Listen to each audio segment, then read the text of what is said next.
Assalamualaikum warahmatullahi wabarakatuh. Alhamdulillahirabbil alamin. Allahumma sholli ala sayyidina Muhammad wa ala alihi washabihi wasallim. Sedulur-sedulur yang diberkahi Allah, pada kesempatan kali ini saya ingin menyampaikan terkait jawaban Robitoh atau istilah dikata Robitoh menjawab terhadap 7 poin yang selama ini masuk ke dalam kisruhnya nasabah Alawi yang dipermasalahkan oleh kelompok-kelompok begal nasab.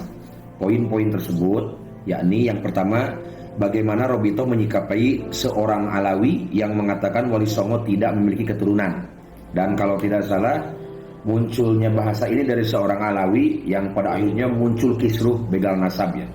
Jadi Robitoh menjawab nih. Poin kedua saya lanjutkan dulu, nanti saya bahas. Apakah Robitoh mendukung partai atau gerakan politik tertentu? Yang ketiga, maraknya isu makan palsu, apa sikap Robitoh Alawiyah? Yang keempat, apakah ada marga keturunan Rasulullah bernama Asyaibani Al-Idrisi atau Basyaiban Al-Idrisi? Yang kelima, apakah Bang Alawi diakui nakobah negara lainnya termasuk di Hijaz, Mekah dan Madinah? Yang keenam, DN Aidit dan Muso adalah keturunan Ba'alawi, gitu kan? Yang ketujuh, apakah benar RA menawarkan gelar Habib kepada seorang artis dangdut? Seperti itu. Jadi 7 poin ini yang masuk dalam urusan rame di dalam begal nasab ya. Jadi kita akan bahas terkait jawaban dari Robitoh Alawiyah. Sedulur-sedulur yang diberkahi Allah, yang pertama, bagaimana Robitoh menyikapi seorang Alawi yang mengatakan Wali Songo tidak memiliki keturunan. Nah ini kan rame awalnya ini, munculnya begal-begal nasab ini. Kalau saya tidak salah, ini gara-gara hal ini nih, itu dari salah satu seorang Alawi, salah seorang Habib, ketika menyatakan bahwasannya Wali Songo tidak memiliki keturunan. Ya, ini awalnya. Nah ini jawaban Robitoh. Robitoh Alawiyah tidak pernah bersikap demikian. Pihak yang mengatakan Wali Songo tidak memiliki keturunan bukanlah pengurus Robitoh Alawiyah. Ya, sekali lagi, Robitoh Alawiyah tidak pernah bersikap demikian, dan pihak yang mengatakan Wali Songo tidak memiliki keturunan itu bukanlah pengurus Robitoh Alawiyah, tidak mewakili Robitoh Alawiyah, bukan juga seorang ahli nasab, dan pendapat pribadi tersebut tidak sejalan dengan pandangan organisasi. Saudara-saudara silakan bisa cek video saya, scroll entah di mana, yaitu pokok nama. Kalau sedulur penasaran, ini seluyu ya dengan pendapat saya. Dulu ketika rame mengatakan seorang Habib bahwa keturunan Wali Songo putus, saya bikin konten dan kurang lebih judulnya itu ketika beliau mengatakan bahwa keturunan Wali Songo putus, ini pendapat dari saya langit. Dan di konten tersebut kurang lebih saya tidak sependapat dengan beliau yang mengatakan bahwasannya keturunan Wali Songo putus. Saya nggak perlu sebut nama orangnya, nama Habibnya.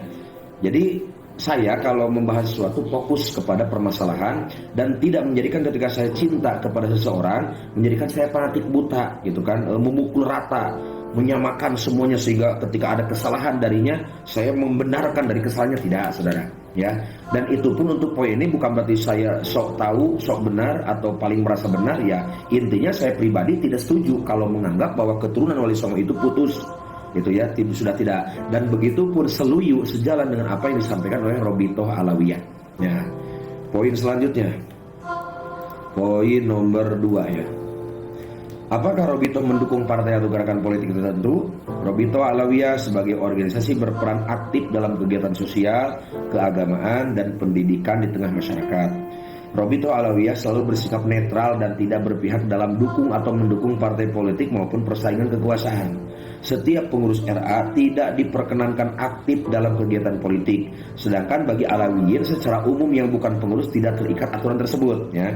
Jadi Robitoh Alawiyah sebagai lembaga yang menaungi para habaib, para sayyid ya, para syarif keturunan baginda Nabi Muhammad SAW dari klan Ba'alawi ini, gitu kan, memiliki aturan-aturan tertentu. Jadi misalnya ada Habib yang ikut politik, ya tidak masalah kalau memang dia bukan pengurus Robitoh. Begitupun dengan poin tadi yang pertama, ketika ada pendapat pribadi jangan juga dihantam ke semuanya, seperti itu ya, gitu. Jadi pahami. Makanya saya sering mengatakan, ketika ramai ada begal nasab membatalkan nasabah Alawi semuanya, Terus kita kan mendengar alasannya itu katanya karena ada seorang Habib yang mengatakan putusnya keturunan Wali Songo, gitu kan. Harusnya fokus kepada orangnya, jangan menyerang Ba'alawi semuanya. Seperti itu saudara ya. Sekarang poin nomor 3 ya. Ini saya sudah simpan datanya dan saya mendapatkan data ini dari Habib Hanif Alatos ya, kemarin malam. Nah, maraknya isu makam palsu, mohon maaf tadi saya disebut makan ya. Maraknya isu makam palsu, apa sikap Robito Alawiyah? Mohon maaf tadi di depan saya bilangnya makan, makam ya. Maraknya isu makam palsu, apa sikap Robito Alawiyah? Nih, ini hampir satu poin nih dengan poin masalah menganggap keturunan Wali Songo putus. Untuk jawaban yang ketiga, maraknya isu makam palsu, apa sikap Robito Alawiyah? Robito Alawiyah tidak pernah terlibat atau dilibatkan, apalagi dimintai pendapatnya dalam hal demikian.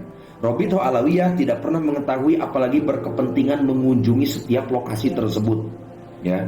Terkait perubahan nama-nama makam menjadi Sayyid, Syekh, Habib dan lain sebagainya yang dilakukan oleh berbagai pihak berbeda dengan dasar dan motif yang berbeda-beda tersebut, maka RA menyerahkan hal ini kepada pihak otoritatif yang memiliki kewenangan untuk melakukan penelitian dan tindakan. Jadi Robito Alawiyah tidak ikut campur. Kalian semua paham kan siapa sekarang yang sedang kena isu masalah merubah makam gitu kan, makam palsu, segala diba'alawikan gitu kan. Nah, silakan kalian fokus kepada beliau, kepada orangnya. Jadi jangan menyamaratakan semuanya. Nah, ini perbedaan kita dan kalian para jongos-jongos begal nasab. Kalian itu menghantam semuanya. Seperti begini, saya potong dulu. Ketika rame ada yang mengatakan apakah dari kalangan Habib ataukah dari kalangan Muhyiddin Habib gitu kan, ada ceramah-ceramah yang mengatakan bahwa berguru kepada satu Habib bodoh lebih utama daripada berguru kepada 70 kiai. Saya tidak setuju dan itu pendapatnya masih baru, masih ada, silakan cek. Cuman sayangnya kadang jongos-jongos begal nasab ini kalau nonton video saya itu enggak full kayaknya, enggak semuanya, yang pada akhirnya mereka mengulang-ulang komentar mereka yang padahal saya sudah bahas. Dan apa yang mereka tuduhkan, komentar-komentar dari jongos-jongos begal nasab ini yang pada akhirnya memalukan dirinya sendiri, gitu kan. Contoh-contoh ketika mereka selalu mengulang-ulang mengomentar di konten saya, seakan-akan saya ini adalah termasuk orang yang setuju dengan pendapat yang tadi, kayak berguru kepada satu Habib bodoh lebih utama daripada 70 kiai, gitu kan. Mereka kan mengulang-ulang komentar itu di konten-konten saya. Padahal saya sudah jelas-jelas membuat konten sengaja gitu kan, membahas hal itu, dan saya tidak setuju dengan pendapat itu. Gitu. Nah, begitupun dengan kembali kepada pembahasan